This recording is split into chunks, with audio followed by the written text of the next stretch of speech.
Hey guys, welcome back to today's video. Today is Wednesday, January 24th, 2024, not 23. Today we are going to be talking about last night's results in the New Hampshire primary, in which President Trump won the Republican primary and President Biden won the Democratic primary.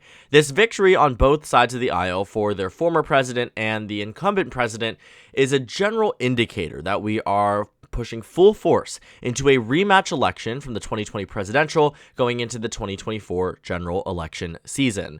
With Donald Trump's victory in the state of New Hampshire, it serves to show that the party that once was a little bit more up in the air about endorsing Donald Trump and supporting him in this election around a year ago is now fully behind him going into the upcoming primaries and, of course, into the general election. The same can be said for President Biden, who refused to campaign in the state of New Hampshire, in which you found here that Joe Biden won via write-in campaign, that the campaign did not spend any effort in this state. That displays that even in a state like New Hampshire, where President Biden made it his own personal note to move the South Carolina primary to before New Hampshire, in which they did not comply, they still wholeheartedly, it seems, endorsed the president for re-election. And while I think there are takeaways here that the president of the United States and the former president of the United States are still hovering around 53-54%, at the end of the day, these are decisive victories over their next opponents, and New Hampshire, unlike many other states, was one where we saw heavy investments from both sides of the aisle, all of it to give us the same exact result that we could have predicted 4 years ago today. And so when we look at New Hampshire in the GOP primary, it's very interesting to see that this was the real last stand for the Republican Party. On the Democratic side, though, I would say that this was their last stand in essence, but there really isn't any more places for them to go regardless. Even if they had a victory here from Dean Phillips, he still missed the filing deadline in many states. Marianne Williamson came in a resounding, 5th place here from other write-ins, unprocessed write-ins right now, so 4th place would it eventually be. But the point is that she's been in the race longer than any other Democrat, including President Biden himself, and she simply came in 4th place with 4.6% support. And so the reason why I point this out is because there is no pathway forward for the Democratic Party, even if they wanted there to be. The filing deadlines have passed. President Biden has been endorsed by almost every major state party. He's getting a lot of the endorsement because, again, he is the incumbent president. On the Republican side, Donald Trump is treated nearly the exact same, except this was a state in which Nikki Haley was extremely hopeful that she would have a pathway forward through this state. And so since she lost the state by around 11 points across the state of New Hampshire, Donald Trump springs into South Carolina, into Nevada with very easy expected victories, ones that will likely solidify his nomination a lot earlier than I think Nikki Haley, Ron DeSantis, or other candidates might have expected. And so this all really starts with the Iowa caucus, in which we found here that Donald Trump was able to get 51% of the vote. And so this was the first warning sign. Iowa's caucus was meant to be a surprise for Nikki Haley. She was meant to get 2nd place, and it was going to force Ron DeSantis out of the race without endorsing anyone.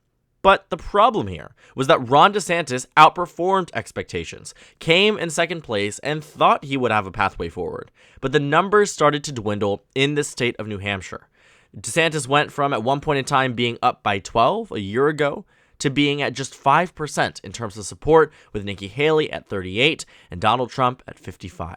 And so as the race became increasingly more clear that it was in fact a two-way race, despite Nikki Haley coming in 3rd in the Iowa caucus, it ended up being Donald Trump and Nikki Haley in the state of New Hampshire. So DeSantis pulls out, he endorses Donald Trump, and clearly the endorsement had some merit. For some polls, they showed that Nikki Haley and Donald Trump were a lot closer than this, but the overall average showed that Nikki Haley was supposed to lose by more than this. And so it really depends on the angle you look at it. On one end, the Nikki Haley campaign was very confident that they could have a surprise victory in New Hampshire. As more numbers came in the two-way race, they started to realize that that was less and less likely, and so they shifted priorities, they shifted overall expectations. On the other side of things, there were some times in which you saw that Donald Trump was supposed to trounce Nikki Haley. He was coming into this acting as if he was supposed to win by 40 points, right, like he did in Iowa. And even I predicted that Donald Trump would win by 20. And although he did win by around 11 points, it was a bit narrower than expected.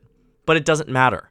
All of this is just a hyperinflated idea of a horse race in a primary that was never really competitive from the beginning. And I get it. I partake in it, the mainstream media partake in it, because for a while it did think, and it did seem like there was that still one-off chance that Nikki Haley could come in second in Iowa, could use that momentum to win New Hampshire and put a pause in the GOP primary and say, hey, I'm still in this. But you're not in this when you lose in third place and you lose in second place in a two-way race. This is not where you want to be if you're Nikki Haley, and although she has vowed to stay in the race, this campaign is over. And so I think it also is a testament to that Joe Biden easily won this primary, meaning that the primary voters here aren't entertaining any idea of a challenge. Dean Phillips practically is the mainstream Democrat here who very much is Joe Biden in terms of ideology, in terms of voting history, where he aligns with the administration based on how he's performed in Congress. He's a 2018, ushered in a congressperson. And so he is going into this with, no real name recognition, but he does very much embody President Biden. So he, at least in terms of policy. And so he goes around the state, campaigns, holds, 100 campaign stops. Keep in mind that President Biden, like I said, he is the president. So of course, there isn't always a need for this, but refused to campaign in the state. The DNC won't even recognize the delegates that are going to be allocated from this state. This is literally just going to be the New Hampshire Democratic primary and people focused on it. But in reality, it doesn't amount to any impact at the convention or, of course, in the nomination process. And so Joe Biden winning here, I think, despite all the hatred from the mainstream party too in New Hampshire, both Republicans and Democrats are furious that they are no longer the first in the nation because they have been for over 100 years. I kid you not, 100 years New Hampshire has been the first in the nation in terms of the primary. And Biden single-handedly plucked that and moved over South Carolina. The DNC said it was for a more representative primary. Whatever the reasoning is, New Hampshire voters were angry. And yet they very much endorsed the president for re-election. And like I was saying, this is the state that Dean Phillips campaigned in. He went around township to township. He went around this state. It's not a big one. And he tried to make this a big deal. And he is doing well. 20% against an incumbent president, I'll give you that. But what I won't give you is that this is somehow some major victory for the anti-Biden wing in the Democratic Party. Because quite frankly, it isn't. This is Joe Biden's fourth time running for president and his first New Hampshire Democratic primary victory, and he wasn't even on the ballot.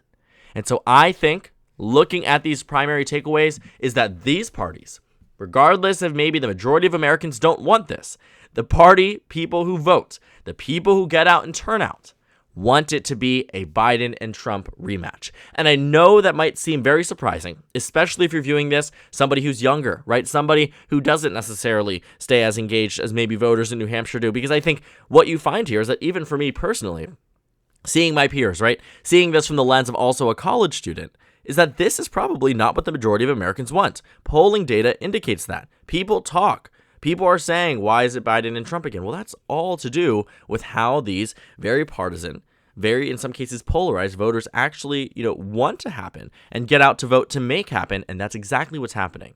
And New Hampshire is only the beginning. Because no, it's not going to move over into South Carolina. Biden's all of a sudden going to have some major primary challenger. Trump all of a sudden is going to lose to Nikki Haley in her home state. These are pipe dreams. Because New Hampshire, like I said, was the last stand for any displays of dissatisfaction, because it's between now and the convention that President Biden and President Trump will steamroll. Primary, caucus, whatever it might be, they will win. And I just mentioned the point of South Carolina because it's the next primary where you're going to see some media attention. And I will tell you, we will cover this race. We will talk about this race, but it will not be competitive. If it is, I would be shocked. I think the only real way you could ever see this become competitive is if somehow many major people across South Carolina end up endorsing Nikki Haley. Well, guess what? They haven't. The two senators have endorsed Donald Trump. You find many people across the House delegation in surrounding states and in South Carolina that have endorsed Donald Trump. You even have Nancy Mace, who largely won her primary because of Nikki Haley's TV ad, because Nikki Haley was still and is still very popular in South Carolina, just not more popular than Donald Trump, and yet she even endorsed Donald Trump. I mean, you have people that should be Nikki Haley loyalists. Senator Tim Scott, who is only in the United States Senate because Nikki Haley appointed him. Donald Trump even referenced that in yesterday's New Hampshire victory speech, saying you must really hate her, and Tim Scott says, no, I just really like you. And I think that is exactly what captures the essence of these voters in South Carolina. and what does for many of the voters across the country. Because I do not doubt that if Nikki Haley was the nominee or Ron DeSantis was the nominee, that they would still vote for him or her. But it is the fact that they like Donald Trump more that is making this all the problem. I don't have doubts that if Dean Phillips was the nominee, the Democrats would struggle voting for him. They wouldn't. But it's the fact that they like Biden more. Regardless of how you look at it, President Biden and President Trump are popular amongst their respective parties. The places where they dip the most are around the 35 to 40% of the country that are independent voters that are not registered with either side of the aisle and really only have a say in states like New Hampshire, but are barred from voting in most states, especially bigger ones that don't have semi-open or open primaries. And so it's all an issue if you're looking at it from the lens of an independent voter who doesn't want either of these two candidates to win. But the reality is that it will be. And so now that we look ahead to the general election starts to begin now. I don't believe it for a second that you have around, 10% of this country that is truly undecided between Biden and Trump. What we know and we have seen in election after election that we have covered on this channel, 2018, 2020, 2022, even the off years, even the specials, a lot of people say they're undecided. In reality, they're not. The question is, how do they break? In 2020, different. In some of those states, they broke to Trump. In some of the other states, they broke for Biden. In 2018, a lot of them broke for Republicans, but in some House districts, broke for Democrats. In 2022, it was a mixed bag still, but more leaning towards the Democrats this time. A lot of the states where you saw undecided voters, like Pennsylvania in the Senate race, Arizona in the Senate and governor's race, Nevada in the Senate race, yada, yada, yada. A lot of these states, Georgia, right? You look at them. The way that undecided voters broke, it was almost entirely for the Democratic Party. And a lot of that had to do with the issue of abortion. And so when we look at this general election data, I say, you know what? Donald Trump's in a good place. He's up 4 points nationally. Hold the election today, he wins. But undecided voters here and sleeper voters, are a very, very mixed bag, and we don't know how they're going to go. Because there is also an undeniable fact that according to polls, a lot of these ones and a lot of other ones, 40% of this country does not believe we are on track for a Biden-Trump rematch. You take a look at the average American voter, they might be tapped in and might say, sure, it's going to be Biden and Trump. But there's also another half of the average voter that says, is Trump or Biden even running, right? We forget this as people who watch videos like mine, consume the news like we do, read on Twitter or X or whatever you want to call it, and get our report from Dave Wasserman when he calls in the election. We are not the average person looking at elections. We are hyper-fixated on this and hyper-focused as states like New Hampshire are, which is what I talked about in my previous video talking about the polls here. And this isn't to try to put us up on some pedestal or say this from a elitist angle. This is not that at all. This is to say that around 30 to 40% of this country does not genuinely believe we are on the pathway to a Biden-Trump rematch, but that is a 95% certainty.